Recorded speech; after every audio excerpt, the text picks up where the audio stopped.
I arrived at my beach house with rental agents and discovered my son-in-law vacationing with his mistress, supposedly on a work trip. He sneered, "Tell my wife if you want. She is too scared to leave me." I nodded slowly and made one call, not to my daughter, but to someone who would destroy him. If you are watching this, subscribe and let me know where you are watching from. But let me back up and tell you how I got to that moment. Standing in my own doorway, watching my daughter's world crumble before she even knew it. The October sun was warm on my face as I pulled into the driveway of my Virginia beach house. Two rental agents chattering excitedly in the back seat about staging and market potential. I had been dreading this moment for weeks, but Edward's medical bills had drained our savings, and even 4 years after his passing, I was still drowning in debt. "Mrs. Parker, this property is absolutely stunning," gushed Amanda, the younger agent, her stilettos clicking on the wooden deck oceanfront 3 bedrooms. "That gorgeous wraparound porch will have no trouble finding buyers." I fumbled with my keys, hands shaking slightly. This house held 38 years of memories. Edward proposed to me on this very deck. Emily took her first steps in the living room. But memories do not pay bills, and at 65, I needed to be practical. "The master bedroom has that incredible view," I said, pushing open the front door. Edward always said he wanted to wake up to the ocean every I stopped mid-sentence. There were voices coming from upstairs, male and female, talking softly. My blood ran cold. "Is someone supposed to be here?" asked Peter, the senior agent, checking his phone. I shook my head, motioning for them to stay back. The voices were clearer now, coming from my bedroom. A man's deep laugh, followed by a woman's giggle. My heart hammered against my ribs as I crept up the stairs, the old floorboards betraying my presence with soft creaks. The bedroom door was slightly ajar. Through the gap, I could see movement on my bed, my grandmother's quilt tangled around 2 figures. The man's back was turned to me, but I knew those broad shoulders, that perfectly styled dark hair. Jason Miller, my son-in-law. The woman beneath him definitely was not my daughter Emily. This woman was blonde, younger, with perfectly manicured nails that were currently running through Jason's hair. "When do you have to be back?" the woman asked, her voice breathy.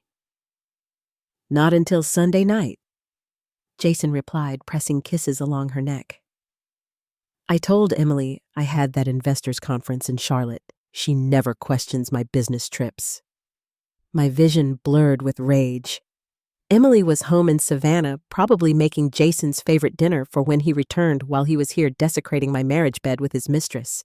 "Jason Miller!" I said loudly, pushing the door open. The scene that followed would have been comedic if it were not so devastating. Jason jerked upright, his face cycling through confusion, recognition, and panic in rapid succession. The blonde woman, barely older than Emily, scrambled to cover herself with my quilt. "Mrs. Parker?" Jason stammered, grabbing a pillow to cover himself. "I can explain." "Can you?" I crossed my arms, amazed at how calm my voice sounded. "Explain to me why you are in my house, in my bed, with someone who is not my daughter." The woman was frantically gathering her clothes. "I should go," she whispered. "Stay right there, Brittany," I said sharply. Her startled expression confirmed what I already suspected. I knew exactly who she was. Brittany Clark, the 29-year-old marketing coordinator from Jason's firm. Emily had mentioned her before, how Jason always praised her work. Jason's shock was wearing off, replaced by something uglier. "Look, what Emily does not know will not hurt her. This does not change anything, does it?" I stepped closer. "My daughter loves you. She defends every late night, every business trip, every time you make her feel small." "Emily is fine," he snapped, pulling on his pants. "She has everything she wants. House, car, that ridiculous shopping habit. She is not exactly suffering." The casual cruelty in his voice made my stomach turn. She wants your love, Jason. Your respect. Your faithfulness. He laughed. Actually laughed. Faithfulness. Come on, Mrs. Parker. Emily's gotten comfortable. She stopped trying years ago. Look at Brittany here. He gestured to the trembling young woman. She appreciates what she has. Get out, I said quietly. Now wait a minute, Jason said, his tone shifting to that condescending voice he used when he thought he had the upper hand. Let us be reasonable. You need to sell this place right. I heard Emily talking about your financial situation. Maybe we can work something out. The audacity was breathtaking. Work something out? I asked coldly. I could help with the listing. Maybe find a buyer through my contacts. For the right price, of course. All you need to do is forget what you saw here. I stared at him for a long moment. This man who had systematically isolated my daughter from her friends, her family, her own sense of worth, who made her believe she was lucky to have him. Or, Jason continued, his voice taking on an edge. You can tell Emily what you saw. Go ahead. She is too scared to leave me anyway. She knows she will never find anyone else willing to put up with her issues. That was when something snapped inside me. Not broke, snapped into place like a puzzle piece finally finding its home. You are right, I said calmly. I should tell Emily. Jason's relief was visible. Good. I knew you would be reasonable.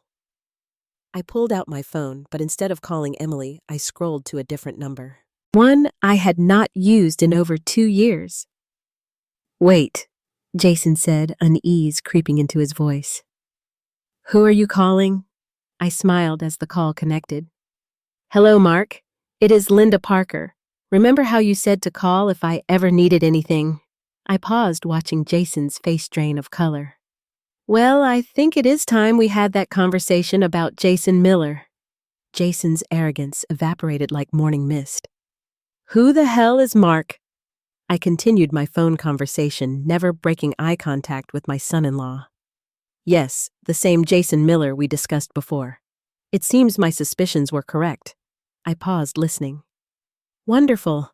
I will send you the photos in an hour. Photos? Brittany squeaked from behind the bed. I held up my phone, showing them the pictures I had snapped while they were too distracted to notice. Amazing what these smartphones can capture these days. Jason lunged toward me, but I stepped back into the hallway. I would not if I were you. Mark does not like it when people threaten his friends. You are bluffing, Jason said, but his voice shook. You do not know anyone named Mark. The truth was, I knew Detective Mark Collins quite well. He had been Edward's partner on the Savannah Police Department for 18 years before Edward retired to become a private investigator. Mark had stayed in touch after Edward's death, checking on me occasionally, offering help whenever I needed it. What Jason did not know was that Mark had been investigating financial irregularities at Summit Capital, Jason's firm, for the past 10 months. He had even asked me if I had noticed any unusual behavior from Jason, any sudden wealth or expensive purchases that did not match his salary. I had told Mark I had not noticed anything, but that was before I found out about the beach house visits, the designer clothes Jason bought Emily, on sale, the luxury Audi he claimed was a company bonus. Pack your things. I told them both. You have 10 minutes before I call the police for trespassing. This is ridiculous. Jason blustered, but he was already grabbing his clothes. Emily will hear about this. She will never forgive you for destroying her marriage. Her marriage was already destroyed, Jason, I said quietly. She just did not know it yet. Brittany had dressed quickly and was edging toward the door. I blocked her path. Not so fast. Brittany, you and I need to chat. I do not have anything to say to you, she whispered. Oh, but you do. See, I know this is not your first time here. Mrs. Brooks next door has excellent eyesight and a passion for birdwatching. She has been keeping track of all the interesting wildlife she spotted from her deck. Brittany's face went white. You do not understand. Jason said he was separated, that he was just waiting for the paperwork to be finalized. Did he now? I glanced at Jason, who was struggling with his shirt buttons. Tell me, Brittany, what else has Jason told you? That his wife was unstable, that she had emotional problems and could not handle a divorce right now. Brittany's voice was barely audible. He said he was protecting her. The lies were so ridiculous, I almost felt sorry for the girl, almost. Brittany, honey. My daughter is a pediatric nurse who volunteers at the animal shelter on weekends. The only thing she cannot handle is a husband who lies to her face every day. Jason finished dressing and stormed toward me. You are going to regret this, Linda Parker. Emily depends on me. Without me, she is nothing. We will see about that. He pushed past me, Brittany trailing behind like a lost puppy. I followed them downstairs where the two rental agents stood frozen by the front door, clearly having heard every word. I am so sorry, Amanda stammered. We had no idea. It is not your fault, I assured them. Let us reschedule for next week. I have some family business to handle first. After they left, I sat on my deck, watching Jason and Brittany load their weekend bags into his Audi. Same Audi he told Emily was a company car, available only during business hours. My phone buzzed with a text from Mark. Got your message. Very interesting timing. Can you meet tomorrow? We have a lot to discuss. I typed back. Absolutely. And Mark? I think I have more evidence than we originally thought. As Jason's car disappeared down the coastal highway, I felt something I had not experienced in years. Purpose. For too long, I had watched my daughter shrink under Jason's manipulations, had seen her light dim a little more each year. Emily used to be fearless. She had backpacked through Europe alone, stood up to bullies in school, defended stray animals with the fierce protectiveness of a mother bear. Somewhere along the way, Jason had convinced her that her strengths were weaknesses, that her independence was selfishness. But I remembered the real Emily. And tomorrow, I was going to start fighting to get her back. I pulled out my phone and scrolled to Emily's number, then hesitated. She deserved to know the truth, but she also deserved to have all the facts. If Mark's investigation had uncovered what I suspected, Jason's betrayal went far deeper than just adultery. Instead, I called my neighbor, Mrs. Brooks. Evelyn, it is Linda. I wonder if you might have some time to chat about those birdwatching notes you have been keeping. The conversation that followed confirmed what I already knew. Jason and Brittany had been using my beach house as their private retreat for almost 8 months. Every business trip, every client dinner, every late night at the office. My daughter was not just married to a cheater. She was married to a man who was stealing from his own company, using her mother's house as a love nest, and systematically destroying her self-worth. But unlike Jason, I did not underestimate my daughter. Emily was stronger than he knew. She just needed to remember that strength, and I was going to make sure she did. The next morning, I met Mark Collins at a small cafe near the Savannah courthouse. At 59, Mark still looked like the cop he had been for 30 years.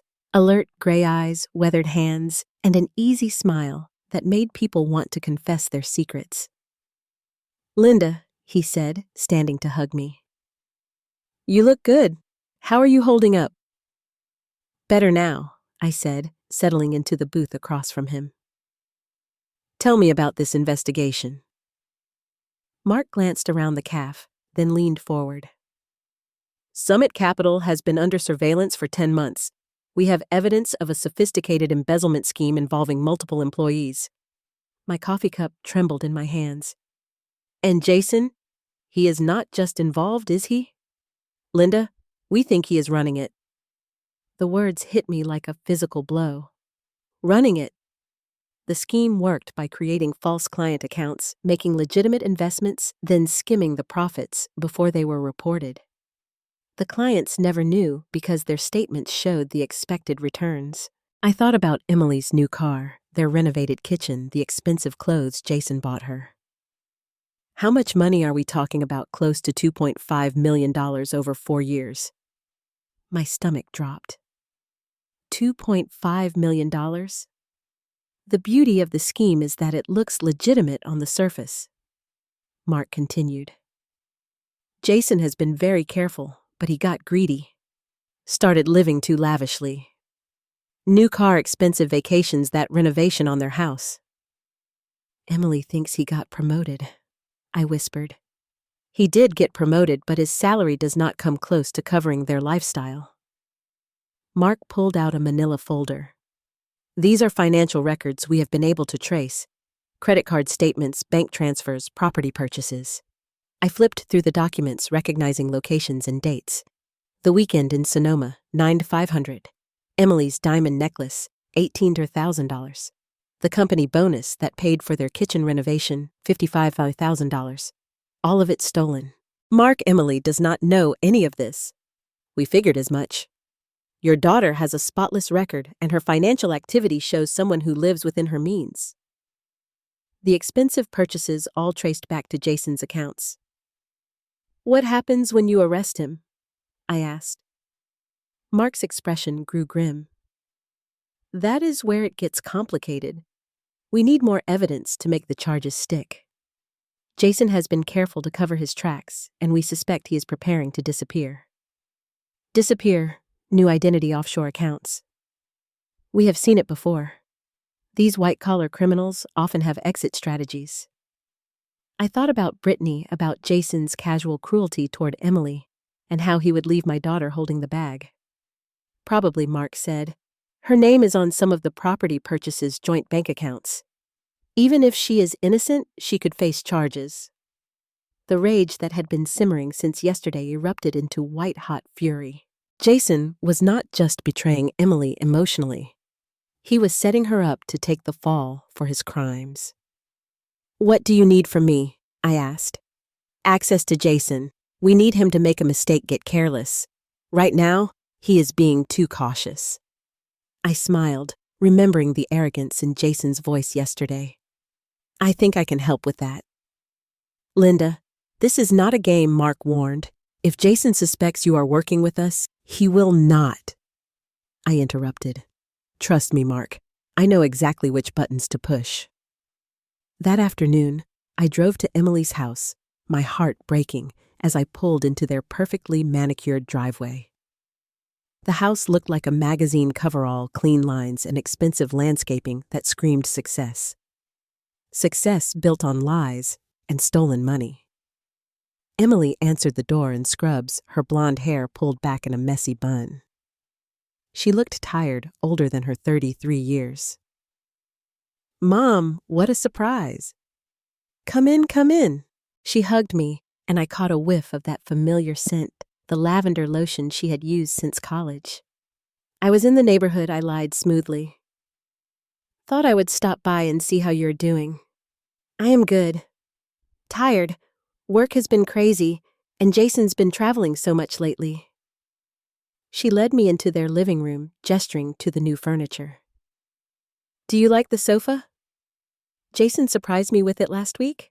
The sofa probably cost more than Emily made in 2 months. It is beautiful, honey. Business must be going well. Oh yes, incredibly well. Jason keeps getting these amazing bonuses. Sometimes I feel like I am married to a stranger. This successful, important businessman? Emily's laugh had a hollow quality. Remember when we used to worry about rent money? I remembered. I also remembered the vibrant, confident woman who used to laugh without reservation. Emily, can I ask you something? Of course. Do you ever miss your old life before all this success? Emily's smile faltered. What do you mean? You used to paint. You had that studio apartment with terrible lighting, but you would stay up until 3 in the morning working on canvases. That was a long time ago, Mom. You were happy. I am happy now. But she would not meet my eyes. Are you? The question hung in the air between us. For a moment, I saw a flicker of the old Emily, the one who never backed down from difficult conversations. Jason says, pursuits are selfish when you are building a life together, she said finally. He is right. I need to focus on our future. What about your future, Emily? What do you want? I want what we have.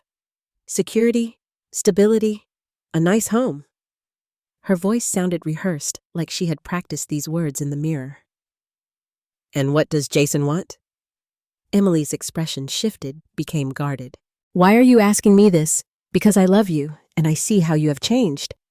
People change, Mom. They grow up. They realize that dreaming about being an artist does not pay the bills. Since when do you care about money? Since I realized how hard life can be without it. Emily stood up abruptly. Would you like some coffee? I just made a fresh pot.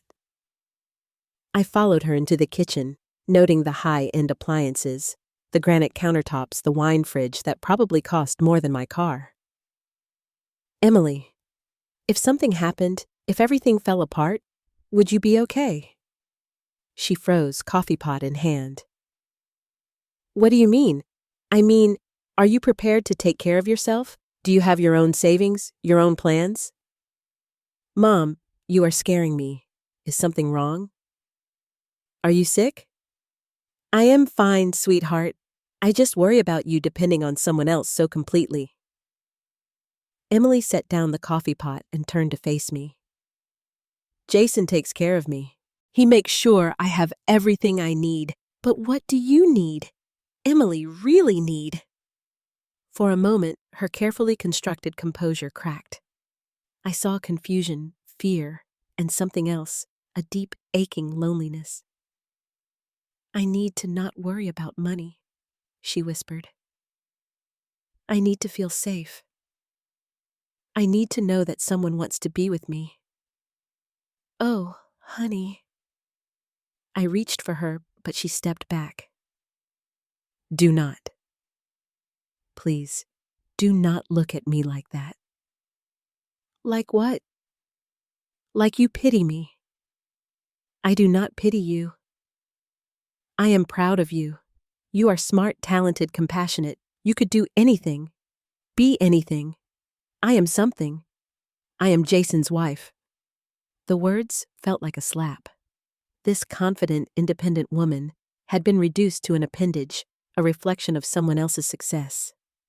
My phone buzzed with a text from Mark. We may have to move faster than expected. Can you meet tonight? I looked at my daughter, so fragile despite all the expensive trappings surrounding her. Whatever was coming, it was going to destroy the life she thought she had. But maybe if I was careful, it could also give her back the life she had lost. That evening, I met Mark at the police station.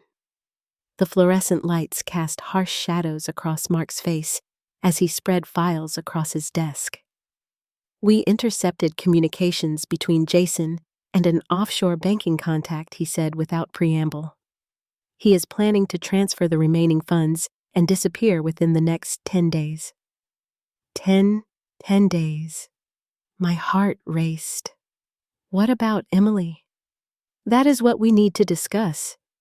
Jason has been setting up your daughter as the fall guy for months. Joint accounts, forged signatures, property purchases in her name.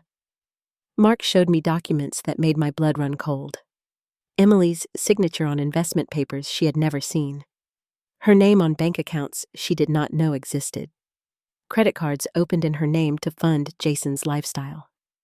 She could go to prison, I whispered. Not if we build a case showing she was manipulated. But we need evidence of coercion proof that Jason deliberately deceived her. I can get that evidence. Linda? No, it is too dangerous. If Jason suspects, he will not suspect, I said firmly. You said it yourself. He is arrogant. He thinks he is smarter than everyone else. Mark leaned back in his chair. What are you thinking? Jason believes Emily is completely under his control. He is also convinced that I am a harmless old woman who can be bought or intimidated. I smiled grimly. He is wrong on both counts. Explain, Mark said. Tomorrow is Emily's birthday. I am going to throw her a party. A party? A surprise party. Yes, I will invite all her old friends, the ones Jason has systematically isolated her from. I will also invite some of Jason's colleagues from work. Mark frowned. To what end? People talk at parties, especially when they have had a few drinks. Jason will feel pressured to maintain his image as the successful husband.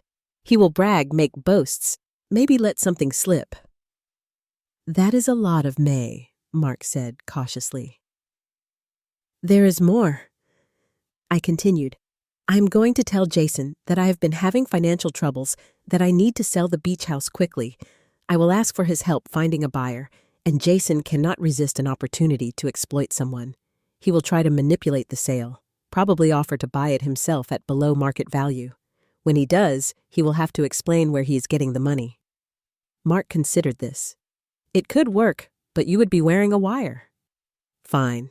And if he gets suspicious, you call it off immediately. Understood. We spent the next hour going over details, setting up contingencies. As I drove home, my phone rang. Emily's name appeared on the screen. Hi, sweetheart. Mom, Jason told me something weird happened at the beach house yesterday. My grip tightened on the steering wheel. Oh, he said you were there with some real estate agents and you seemed upset about something. He was worried about you. The audacity was breathtaking. I was just feeling emotional about selling the house. You know how attached I am to that place. That is what Jason thought. He offered to help you find a buyer through his business contacts. Did he? I asked evenly. He feels terrible that you are struggling financially. We both do. I could picture Jason coaching her on this conversation, feeding her lines designed to make me feel guilty and dependent. That is very thoughtful of you both. Actually, that is why I'm calling.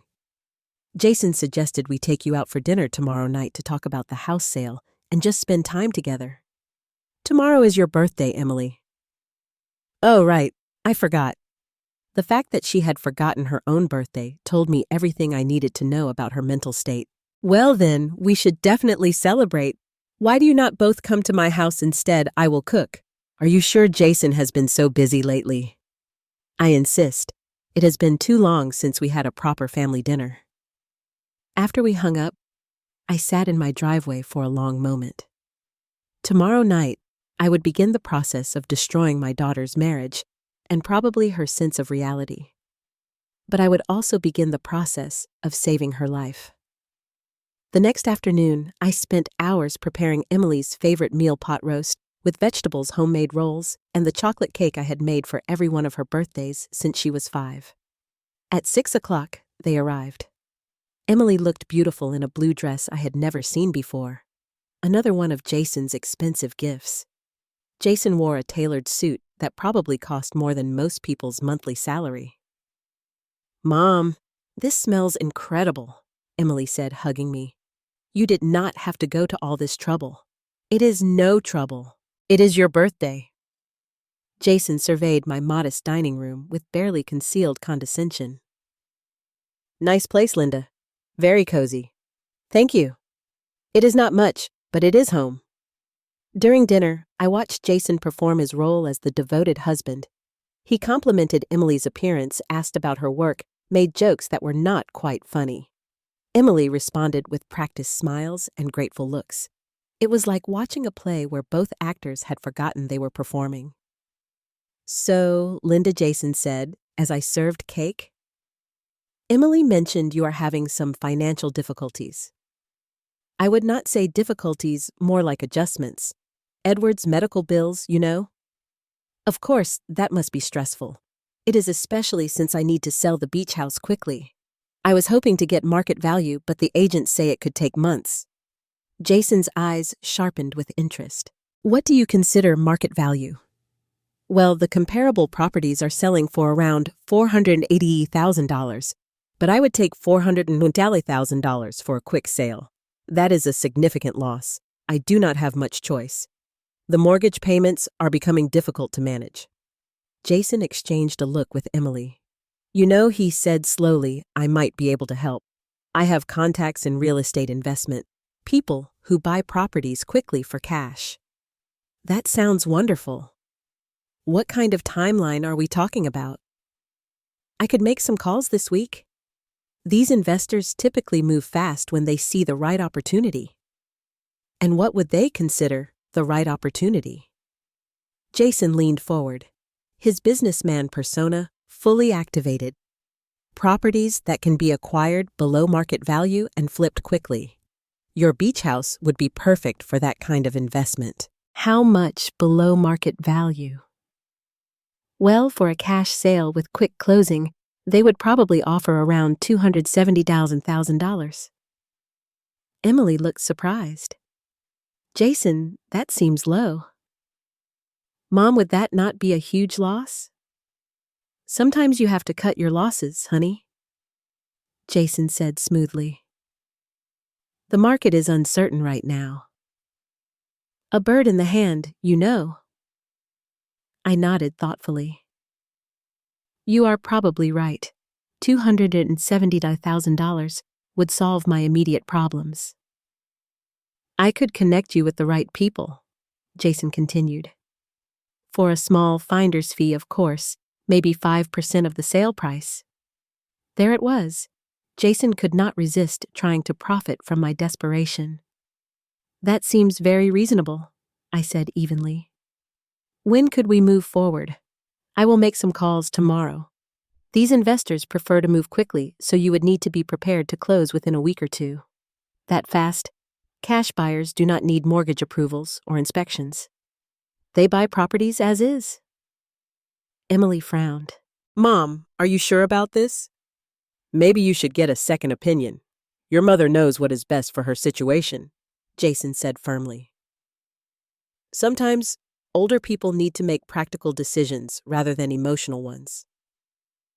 The condescension in his voice made my jaw clench, but I maintained my grateful smile. You are so helpful, Jason. I do not know what I would do without you. As they prepared to leave, Jason pulled me aside. Linda, I want you to know that Emily and I consider you family. We will always be here to help you navigate these kinds of decisions. I appreciate that more than you know, I replied. He squeezed my shoulder in a gesture that probably looked affectionate to Emily, but it felt like a threat to me. Family takes care of family, he said. Do not forget that. After they left, I called Mark. How did it go? He asked. He took the bait, I said. He is going to try to buy my house for $270,000 through fake investors, then flip it for full market value. Did you get it recorded? I touched the small device hidden in my sweater. Every word. Good. That gives us fraud. But we need more.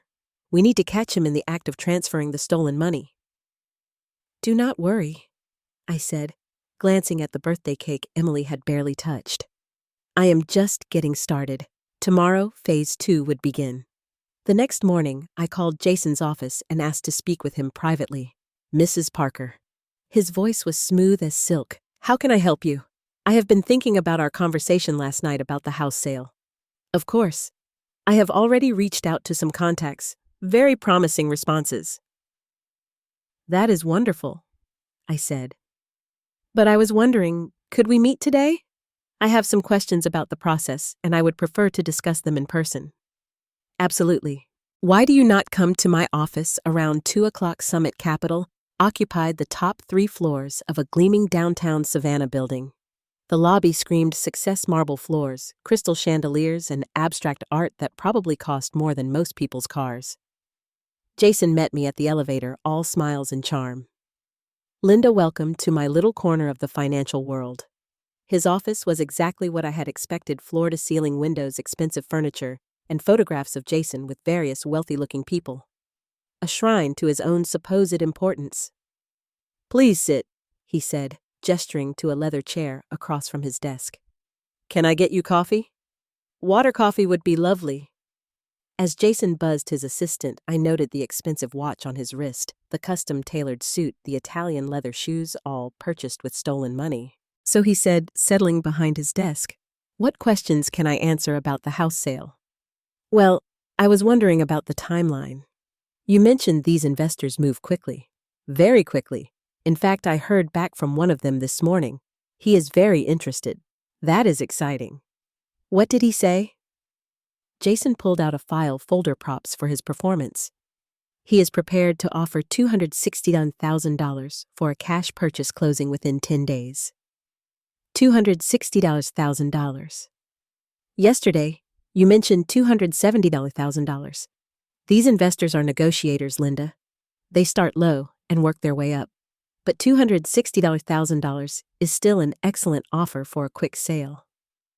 I pretended to consider this, and your finder's fee. Given the quick turnaround and the service I'm providing, I think 8% would be appropriate. So Jason was planning to steal $800 from me while helping his fake investor steal another $160,000. The greed was staggering. That seems fair, I said calmly. But I have to ask. This investor, he has the cash available immediately. Absolutely. These high net worth individuals keep substantial liquid assets for exactly these kinds of opportunities. High net worth individuals, I repeated. What kind of business is he in? Jason hesitated for just a moment. Import-export. Very successful operation. I see. And you have worked with him before, several times. Very reliable. Very discreet. I nodded thoughtfully. Jason, can I be honest with you about something? Of course. I am scared. Selling Edward's house, making these kinds of financial decisions alone, it is overwhelming. I feel like I am in over my head. Jason's expression softened into what he probably thought was sympathetic concern. That is completely understandable, Linda. These are big decisions. The thing is, I continued, I have been thinking about what you said last night about family, taking care of family. Yes, I was wondering if you might consider handling more of my financial affairs. Nothing major, just helping me make sense of my investments and my retirement accounts. Jason's eyes lit up with predatory interest. I would be happy to help. What kind of assets are we talking about? Well, there is Edward's pension, some savings accounts, a small stock portfolio, maybe $350,000 total. That is a substantial amount. Definitely worth managing properly. The problem is, it is all scattered across different institutions.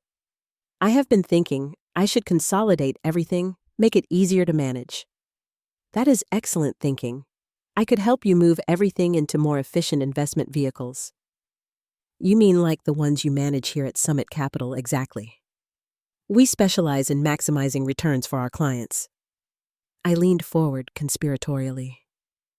To be honest, Jason, I have been worried about leaving Emily financially secure if something happens to me.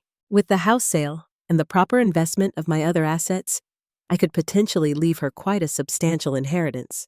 How substantial? Well, if we sell the house for $260,000 and properly invest my other assets, maybe $700,000 or $800,000. Total.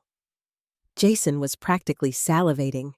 In his mind, he was already figuring out how to steal from me twice, once on the house sale and again by embezzling from my investment accounts.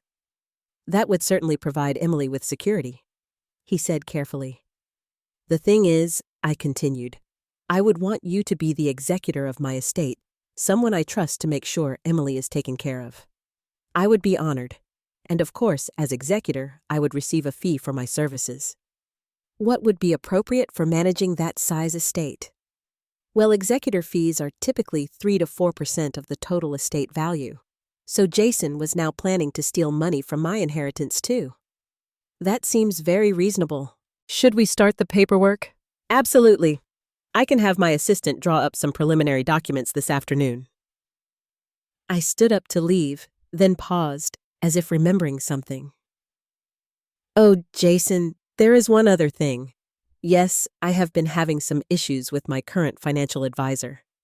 He keeps asking uncomfortable questions about my spending patterns, wanting to verify purchases I have made. It is quite intrusive. Jason's demeanor shifted slightly. What kind of questions? Oh, about the home improvements I have made, some of the gifts I have given to family members. He seems to think I am spending more than my income supports. Some advisors are overly cautious, Jason said smoothly. He even suggested I might need to provide receipts for major purchases to verify they were legitimate expenses. Jason went very still. Receipts. Can you imagine? As if I need to justify how I spend my own money? That does seem excessive. I told him I do not keep receipts for family gifts. When I give Emily money for things she needs, it is between family members. None of his business. Absolutely. Family financial arrangements are private matters. I gathered my purse and stood. Well, I should let you get back to work.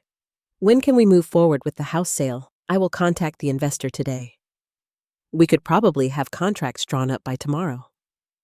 Wonderful. And Jason, thank you for being so helpful. Emily is lucky to have such a caring husband. Emily is my priority, Linda. Everything I do is for her. As I rode the elevator down, I reflected on the layers of Jason's deception. He was not just stealing money. He was positioning himself to steal from me my daughter, and eventually my estate. But what he did not know was that Detective Mark Collins was listening to every word through the wire I was wearing. And by tomorrow, we would have enough evidence to put Jason away for a very long time. The only question remaining was how to protect Emily when Jason's world came crashing down. And I was pretty sure I had a plan for that too. That evening, I drove to Emily's house unannounced. I found her in the garden, pulling weeds with an intensity that suggested she was working through some serious emotions. Mom. She sat back on her heels, surprised. What are you doing here? I wanted to talk to you away from Jason. Emily's expression became guarded. Why away from Jason? Because I think you and I need to have an honest conversation. One we probably should have had months ago. She pulled off her gardening gloves and stood brushing dirt from her knees. Come inside. I will make tea. In the kitchen, I watched my daughter move with mechanical precision, filling the kettle, arranging cups, retrieving sugar and cream. Everything perfect. Everything controlled. Emily, when was the last time you painted Mom? We have been through this. Humor me. When...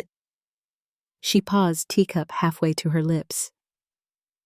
I do not know. Maybe 2 years ago. What happened to all your supplies, your easel, your paints? They are in the garage. Jason needed the spare room for his home office. And you were okay with that? Of course, his work is more important than my hobby. Since when is your art a hobby? Emily set down her cup with more force than necessary. Since I realized that being a dreamy artist does not pay the bills or provide security. You make good money as a nurse. I make decent money. Jason makes real money. And that is more important than your happiness. My happiness depends on feeling secure, Mom.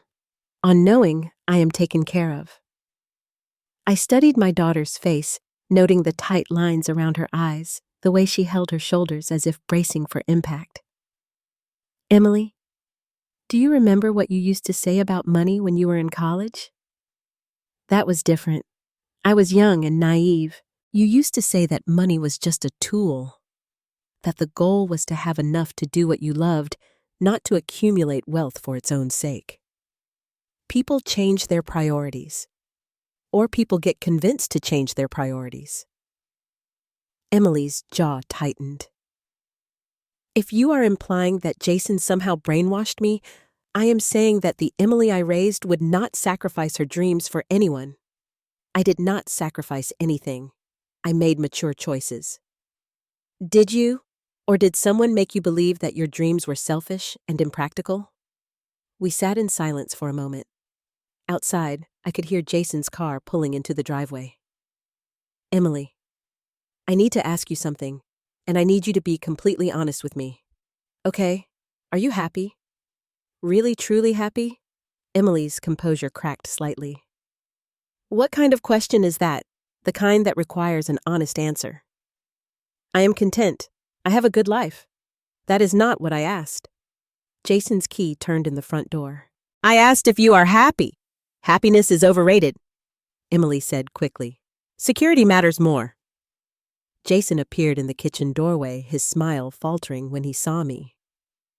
"Linda, another surprise visit." "I was just leaving," I said, standing. "Emily and I were catching up." "How nice. I hope you are not discussing anything too serious." "Just family things," Emily said, avoiding my eyes. Jason moved to stand behind Emily's chair, his hands resting on her shoulders in what looked like an affectionate gesture, but felt more like a claim of ownership. "Family is everything," he said, his grip tightening slightly. "Is that not right, Emily?" "Of course." I gathered my purse and kissed Emily's cheek. "Think about what we discussed, sweetheart." "I will." As I drove home, I thought about the way Emily had flinched when Jason touched her shoulders, the relief in her voice when I said I was leaving. My daughter was living in a beautiful prison, and she had been convinced that the bars were for her protection. Tomorrow, those bars would come crashing down. The question was whether Emily would see it as liberation or destruction. My phone rang as I pulled into my driveway. Mark's name appeared on the screen. "How did the office meeting go?" "Perfectly. He is planning to defraud me in at least 3 different ways. And tonight, Emily is more fragile than I thought. When this comes out, she is going to need serious support. We have arranged for a victim advocate to be present during the arrest. Someone specifically trained in financial abuse cases." "Good." "Mark, there is something else. I think Jason has been psychologically manipulating Emily for years, isolating her, undermining her confidence, making her financially dependent. That fits the profile. These white-collar criminals often use emotional manipulation to control their victims. She is going to blame herself when she finds out about the stolen money. The advocate will help with that." "Linda, are you ready for tomorrow?" Tomorrow, Jason would bring me contracts for the house sale. He would try to rush me through the signing, eager to set his final theft in motion. Instead, he would find himself under arrest for embezzlement, fraud, and conspiracy. "I am ready," I said. "The question is whether Emily will ever forgive me for destroying her world." "You are not destroying her world, Linda.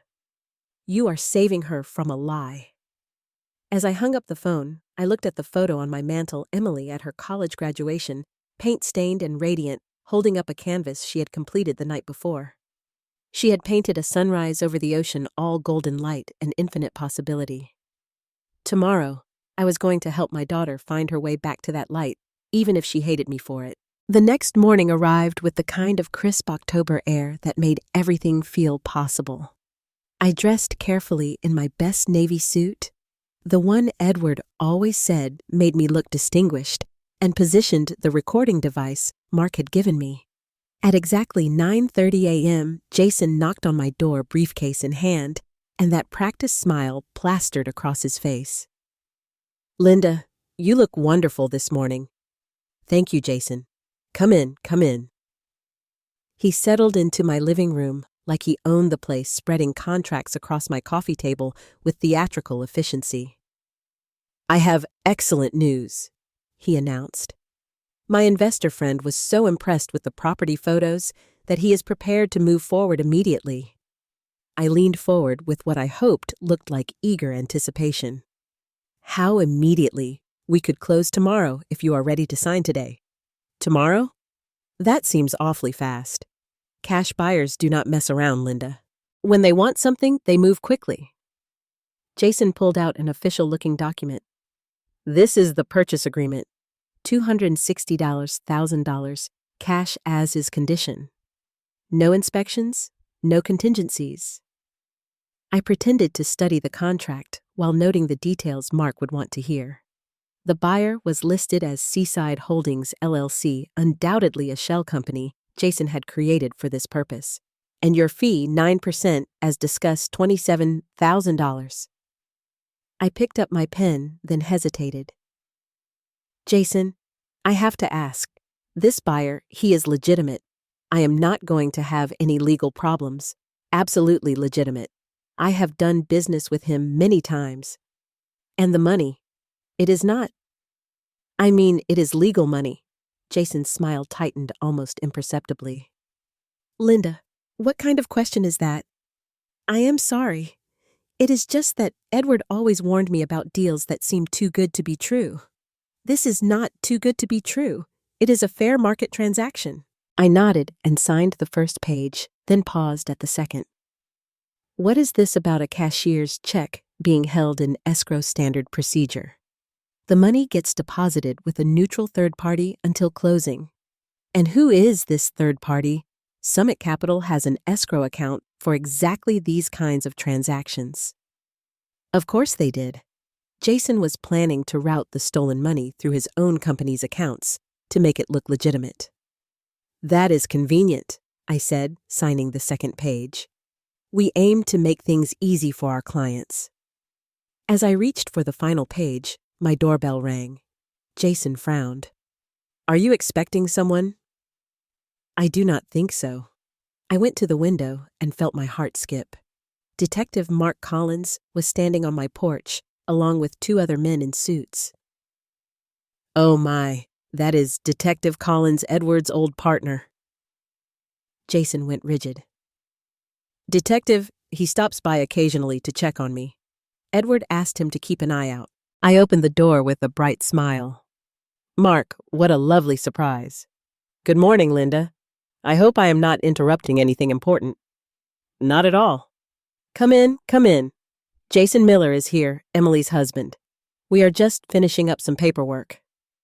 Mark stepped into the living room, his eyes taking in the contracts spread across the coffee table. Mr. Miller, we meet at last. Jason had gone pale. Have we met? Not formally, but I have heard a lot about you. Really? From whom? Mark smiled, but it was not friendly. Multiple sources, actually. Mr. Miller, I'm going to need you to step outside with me. I am sorry. You are under arrest for embezzlement, fraud, and conspiracy to commit grand theft. The color drained completely from Jason's face. This is ridiculous. You have no idea what you are talking about. We have recorded conversations, financial records, and testimony from multiple witnesses. Mark nodded to his colleagues, who moved to flank Jason. You have the right to remain silent. As Mark read Jason his rights, I watched my son-in-law's carefully constructed world crumble. The arrogance melted away, replaced by panic and desperate calculation. This is a mistake, Jason kept repeating. I have not done anything wrong. Tell it to the judge, Mark said, cuffing him. Mrs. Parker, we will need you to come to the station later to give a formal statement. Of course. As they led Jason away, he turned back to me with a look of pure hatred. You have no idea what you have done. Emily will never forgive you for this. We will see about that, I said calmly. After they left, I sat in my quiet living room, staring at the unsigned contracts. In a few hours, Emily would learn that her husband was a criminal and that her mother had been instrumental in his arrest. I picked up my phone and dialed her number. Mom, is everything okay, sweetheart? I need you to come over right away. What is wrong? You sound strange. I will explain when you get here. Can you leave work? Yes, I suppose. Mom, you are scaring me. I know. Just come, please. 20 minutes later, Emily rushed through my front door, still wearing her scrubs from the hospital. What is the emergency? Are you hurt? Sick. Sit down, Emily. Oh God, you are sick. What is it? Cancer your heart. I am fine, physically, but we need to talk about Jason. Emily's expression shifted from worry to defensiveness. What about Jason? He was arrested this morning. The words hung in the air like smoke. Emily stared at me as if I had spoken in a foreign language. Arrested for what? Embezzlement. He has been stealing from his company for years. That is impossible. Emily's voice was barely a whisper. Jason would never. He is successful. He earns good money. The money he has been spending, the lifestyle you have been living. It was all stolen, Emily. No. She stood up abruptly, pacing to the window. No, that cannot be right. There has been a mistake. I pulled out the documents Mark had shown me, bank records, financial statements, evidence of Jason's crimes.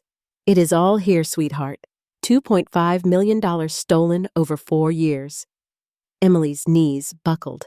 I caught her arm and guided her back to the chair. 2.5 million. Her voice cracked. But that means the house, the car, my jewelry, all purchased with stolen money. Oh, God. Emily buried her face in her hands. I am going to prison. No, you are not. The police know you were an unwitting victim. Victim Emily's head snapped up. I am his wife. I live in that house. I drive that car. I wear the jewelry he bought me. How can I be a victim because you did not know where the money came from? But I should have known. I should have asked questions, demanded explanations. I knelt beside her chair. Emily Jason is a master manipulator. He spent years convincing you that you were lucky to have him, that you could not survive without him. Maybe I am lucky. Maybe I cannot survive without him. The defeated tone in her voice broke my heart. Sweetheart, you are one of the strongest people I know. You just forgot that about yourself. Strong people do not get fooled for years. Strong people do not live off stolen money without realizing it. Smart people get fooled by experts, Emily. And Jason is an expert. We sat in silence while Emily processed the magnitude of what had happened. Finally, Emily looked up at me with red-rimmed eyes. How did you know? How did you find out? That was the question I had been dreading. I caught him with another woman, at the beach house yesterday morning. He was there with his assistant, Brittany. Emily's remaining composure shattered completely. She doubled over as if she had been punched, sobbing with the kind of raw pain that comes from the deepest betrayal. How long she gasped between sobs. I do not know. Several months at least. So while I was making his favorite dinners and ironing his shirts and believing every lie he told me about working late, he was sleeping with someone else. Yes, in your house, in your bed. Yes. Emily's sobs turned to rage. That bastard, that lying, stealing, cheating bastard. There is more, Emily. She looked up, her face streaked with tears. More. He was setting you up to take the blame for the thefts. Your name is on documents you never signed, bank accounts you did not know existed. He was going to let me go to prison. He was going to disappear and leave you holding the bag. The rage in Emily's eyes intensified. How do you know all this? Detective Mark Collins' dad's old partner has been investigating Jason's company for months. When I told him what I saw at the beach house, we worked together to gather evidence. You have been investigating my husband. I have been trying to protect you. Emily stood up again, this time with purpose rather than panic. Where is he now? In jail, I assume. He will probably make bail, but his assets are frozen. Good. I hope he rots in there. I was relieved to hear anger in her voice rather than despair. Anger meant she was fighting back. Emily, there is something else we need to discuss. The house, the car, your bank accounts, they are all going to be seized as evidence. I figured, where am I supposed to live? Here with me. For as long as you need. Emily laughed, but it was not a happy sound. So, I am back where I started. 33 years old and moving in with my mother. You are starting over, sweetheart. There is a difference, is there? Because right now it feels like my entire adult life has been a lie. Not all of it. Your work at the hospital, your friends, your art, those were real. My art. Emily wiped her eyes. Jason convinced me it was a waste of time. Jason convinced you of a lot of things that were not true. For the first time since I had broken the news, Emily looked thoughtful rather than devastated. "Mom, can I ask you something?" "Anything. Why did you not just tell me about the affair? Why go through all this elaborate investigation? Because if I had told you about Brittany, you would have blamed yourself. You would have tried to fix the marriage, gone to counseling, worked harder to be the wife Jason wanted." "You are probably right. But this way, you know the truth. Jason is not just unfaithful. He is a criminal who is willing to destroy your life to save his own." Emily nodded slowly. "So there is nothing to fix, nothing to save, nothing worth saving." She took a deep breath, squaring her shoulders in a gesture that reminded me of the fearless young woman she used to be. "Okay, what do we do now?" 3 days later, I found Emily in my garage, surrounded by dusty canvases and art supplies she had retrieved from her house before the FBI sealed it as evidence. "Finding anything interesting?" I asked, setting down a cup of coffee beside her. "I forgot I painted this," she said, holding up a small canvas. It was a portrait of Jason painted early in their marriage, when she still saw him through rose-colored glasses. "What are you going to do with it?" Emily considered for a moment, then picked up a tube of black paint. "Something therapeutic." I watched as she squeezed paint directly onto Jason's painted face, then used a palette knife to smear it across the canvas until his features were completely obliterated. "Better I asked. Much." She wiped her hands on an old towel. "I have been thinking about what you said about starting over, and I want to file for divorce immediately. I want my maiden name back, and I want to testify against Jason in court. Are you sure about the testimony?" "It will be difficult." "Mom, he stole $2.5 million and was going to let me take the blame. I want everyone to know exactly what kind of man he is." The steel in her voice reminded me why I had fallen in love with this daughter of mine in the first place. "There is something else," Emily continued. "I have been looking at apartments, but everything decent requires first month, last month, and a security deposit. I do not have that kind of money. What about your savings, frozen along with everything else? The FBI says it could take months to sort out which money is legitimately mine and which came from the thefts. You can stay here as long as you need." "I appreciate that, but I need my independence back. I have been dependent on someone else for too long." I understood that feeling completely. "What if I co-signed a lease for you just until your finances are sorted out?"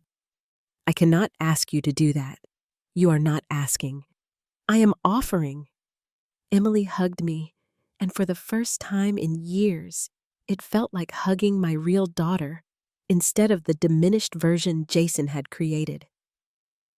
"There is one more thing," I said. "Mark called this morning. Jason's attorney is trying to negotiate a plea deal." "What kind of deal?" "Reduced sentence in exchange for returning the stolen money and providing information about other employees who might be involved. And the prosecutor wants to know if you would be willing to make a victim impact statement." Emily's jaw tightened. "What would I say?" "The truth about how his crimes affected you. What it is like to discover your entire life was built on lies. Would it help put him away for longer?" "Probably." "Then yes. Absolutely yes."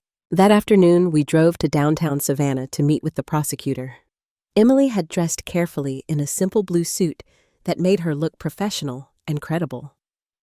Assistant District Attorney Laura Hayes was a sharp-eyed woman in her 40s who radiated competence.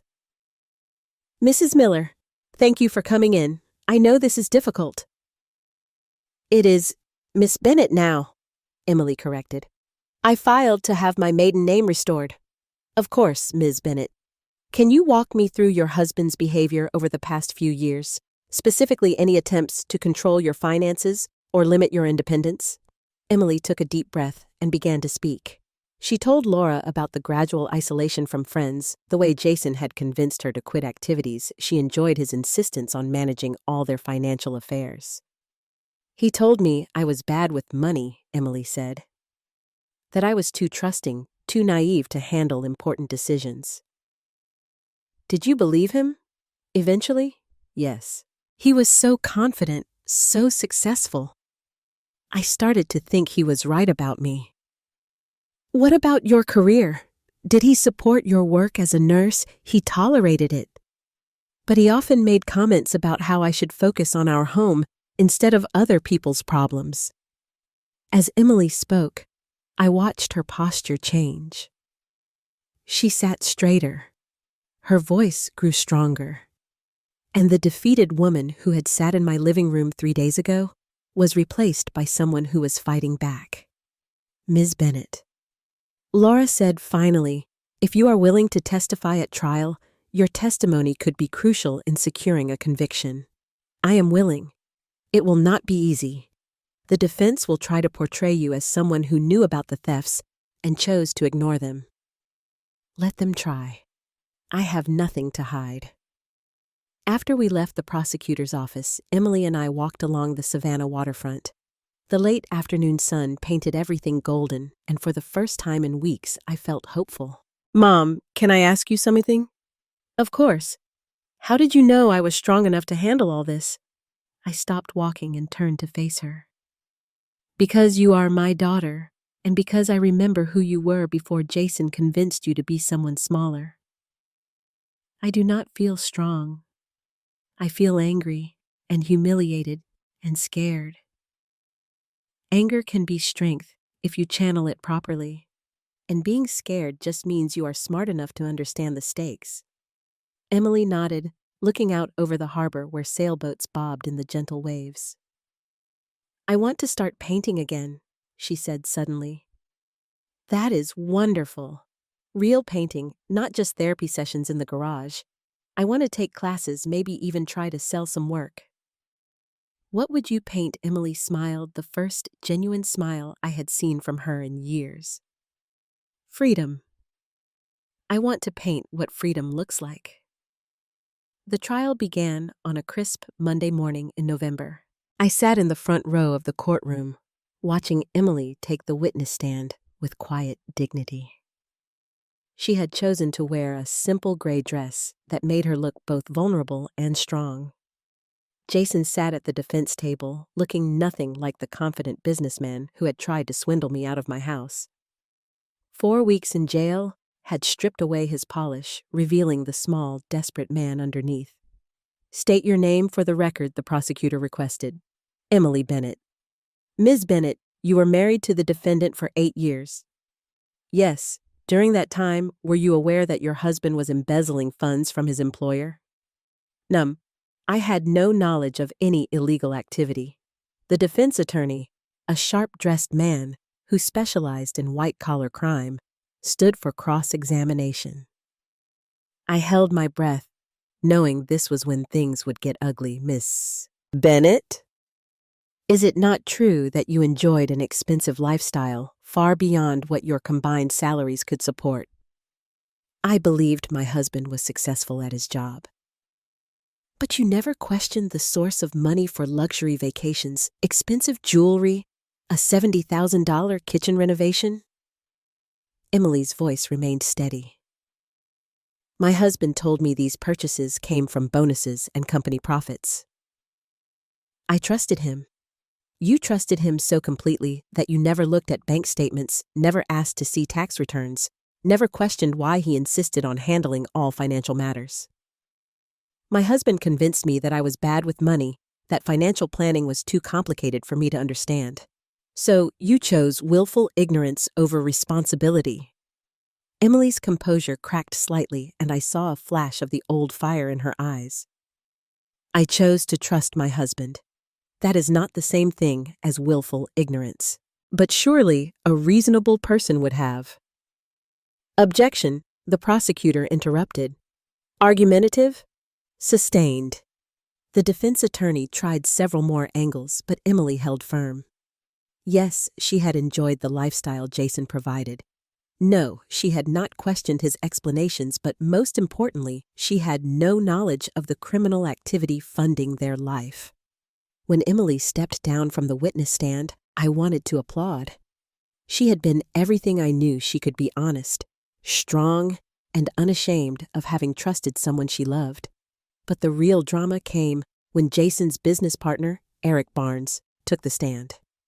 Mr. Barnes, the prosecutor, began, "How long have you known the defendant? 14 years. We started at Summit Capital around the same time. Were you aware of Mr. Miller's embezzlement activities?" Eric shifted uncomfortably. "I suspected something was wrong about 2 years ago." "What made you suspicious?" Jason's lifestyle did not match his salary. He was driving expensive Audis, taking luxury vacations, wearing watches that cost more than I make in 6 months. "Did you report these suspicions?" "No." "Why not?"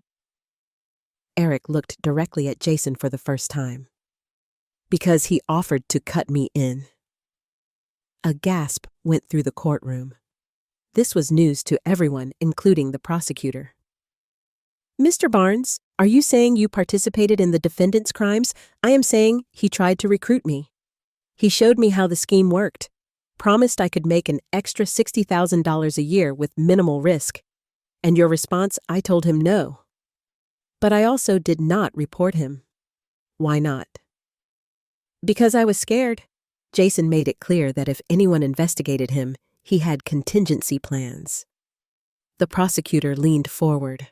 "What kind of contingency plans?" "He said he had documentation that would implicate other people in the company, people who had nothing to do with the thefts." "Did he mention any specific names?" Eric hesitated, then looked at Emily in the gallery. "He said his wife's name was on enough documents to send her to prison for 20 years.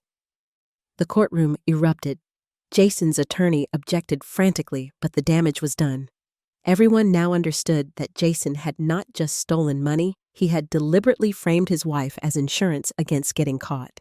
During a recess, Emily found me in the hallway, tears streaming down her face. "Did you hear that? He was planning to blame me from the beginning. It was not just about leaving me when he got caught. He was actively setting me up." "I heard." "How could I have been so blind? How could I have married someone so evil?" "Emily, listen to me. Jason is a sociopath. He has probably fooled dozens of people over the years. The fact that you trusted him says something about your capacity for love, not your judgment. I do not think I will ever be able to trust anyone again." "You do not have to decide that today. Right now, just focus on getting through this trial." But I could see the damage Jason had done went deeper than financial fraud. He had stolen Emily's ability to trust herself, her confidence in her own judgment. That night, as we sat in my living room reviewing the day's testimony, Emily made an announcement that surprised me. "I have decided to write a book." A book, yes. A book about financial abuse in marriages. About how smart, capable women can be systematically manipulated and controlled. That is a wonderful idea. I want other women to recognize the warning signs I missed. I want them to know they are not alone, and they are not stupid. Looking at my daughter, really looking at her, I realized that Jason's greatest crime was not stealing money. It was convincing a brilliant, talented, compassionate woman that she was weak and worthless. But he had failed. Emily was still brilliant, still talented, still compassionate. And now she was angry enough to fight back. The predator had awakened the warrior, and I could not wait to see what she did next. The jury deliberated for only 7 hours before returning with their verdict, guilty on all counts. Jason Miller was sentenced to 14 years in federal prison and ordered to pay $2.8 million in restitution. As the bailiff led him away in handcuffs, Jason looked back at Emily one last time. But instead of the broken woman he had tried to create, he saw someone who was staring back at him with cold, satisfied justice. "How does it feel?" I asked Emily as we left the courthouse. "Like I can breathe again for the first time in years." 8 months later, I stood in the back of a small art gallery in downtown Savannah watching my daughter hold court at her first solo exhibition. The paintings were extraordinary, bold, vibrant canvases that captured both pain and liberation with stunning clarity. The centerpiece was a large painting titled Breaking Free, a woman emerging from dark, tangled chains into brilliant sunlight. It had sold within minutes of the opening. "Mom, come meet someone?" Emily called, approaching with a distinguished-looking man in his 50s. "This is Dr. Victor Adams. He has been following my story and wants to discuss something with me." Dr. Adams shook my hand warmly. "Ms. Parker, your daughter is remarkable. Her insights into financial abuse could help thousands of women." "What kind of help?" I asked. "I run a nonprofit that provides legal and financial counseling to abuse victims. Emily has agreed to join our board and help develop educational programs." I looked at my daughter, radiant in a way I had not seen since her college days. "That sounds perfect." "It does it not?" Emily smiled. I finally found my purpose. After the opening, Emily and I walked along the Savannah waterfront where we had talked about freedom months earlier. "I have something to tell you," Emily said. "I got a call from a publisher today. They want me to write that book I mentioned. That is wonderful news. It is more than wonderful. It is validation that my experience matters, that my voice has value." We stopped at the same bench where Edward had proposed to me 38 years earlier. The water sparkled in the moonlight, and everything felt full of possibility. "Emily, I need to ask you something. Do you forgive me for the way I handled everything? For investigating Jason, for not telling you about the affair immediately?" Emily took my hand. "Mom, you saved my life. If you had not done what you did, I would probably be in prison right now, while Jason lived it up in some non-extradition country. I was so afraid you would hate me for destroying your marriage. You did not destroy my marriage. Jason did that the day he decided to betray everything we promised each other. And now I am free. Free to be who I really am, not who someone else wants me to be." As we sat there in comfortable silence, I thought about the last year.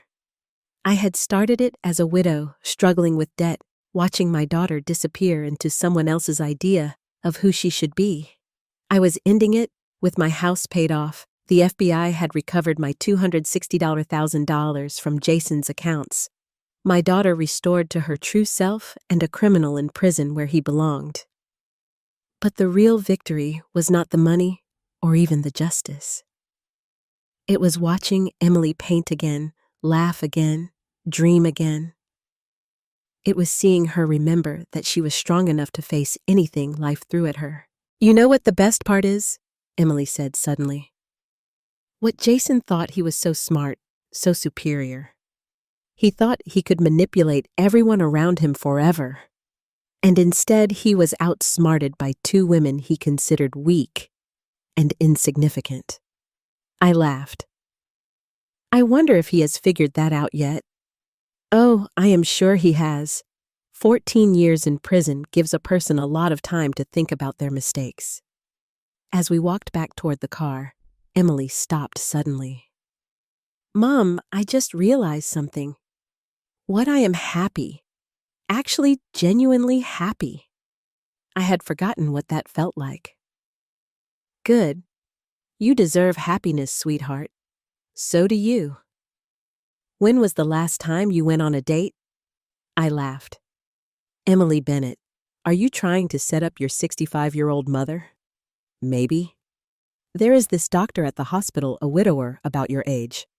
Very nice. Loves art. Has a great sense of humor." "We will see." "That is not a no. That is not a no," I admitted with a smile. As we drove home, I reflected on the journey that had brought us here. Sometimes protecting the people you love means making difficult choices. Sometimes it means letting them hate you temporarily so they can love themselves permanently. Jason Miller had tried to steal more than money. He had tried to steal my daughter's identity, her confidence, her future. But he had underestimated the strength that runs in Parker women. We bend, but we do not break. And when we fight back, we fight to win. Thanks for listening. Do not forget to subscribe and feel free to share your story in the comments. Your voice matters.